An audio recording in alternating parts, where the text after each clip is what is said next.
મુખ્યપ્રધાન ભૂપેન્દ્રભાઈ પટેલ અને નાયબ મુખ્યપ્રધાન હર્ષ સંઘવી બિહાર જવાના છે। બિહારના નવા મુખ્યપ્રધાનની શપથવિધિમાં તે હાજરી આપવા બિહાર જઈ રહ્યા છે।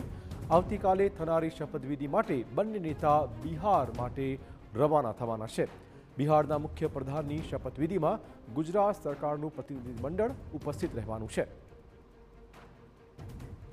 આ મુદ્દે વધુ વાત કરવા જોડાશે અમારા પોલિટિકલ એડિટર કિંજલ। જે રીતે ખાસ ચોક્કસ ઉત્સાહ ચોક્કસ છે અને તેમાં પણ ગુજરાત તરફથી સીએમ અને ડેપ્યુટી સીએમ બિહાર જઈ રહ્યા છે।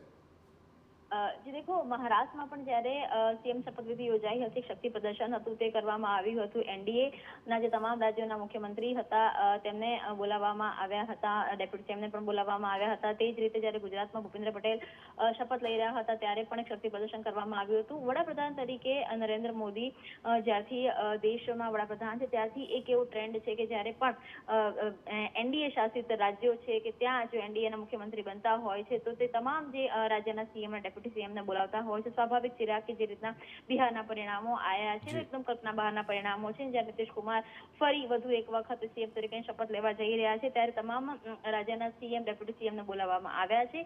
તે જ કાર્યક્રમના અનુસંધાને આવતીકાલે મુખ્યમંત્રી ભૂપેન્દ્ર પટેલ અને નાયબ મુખ્યમંત્રી હર્ષ સંઘવી છે તે પણ જવાના છે। મુખ્યમંત્રી ભૂપેન્દ્ર પટેલની વાત કરવામાં આવે તો બિહારમાં પ્રચાર દરમિયાન પણ તેમણે ગયાજીથી લઈને 3 જે અલગ અલગ બેઠકો હતી ત્યાં ચૂંટણીનો પ્રચાર પણ કર્યો હતો। ગુજરાતના અનેક ભાજપના નેતાઓ અને કાર્યકર્તાઓ ત્યાં ડામણ ડેરા નાખ્યા હતા ચૂંટણી દરમિયાન અને આવતીકાલે જે શપથવિધિ છે ત્યારે ભૂપેન્દ્ર પટેલ સીએમ અને ડેપ્યુટી સીએમ એ પણ ત્યાં હાજરી આપશે। બિલકુલ, ધન્યવાદ કિંજલ તમામ જાણકારી બદલ। ચોક્કસ આવતીકાલે બિહારમાં થશે એનડીએનું શક્તિ પ્રદર્શન।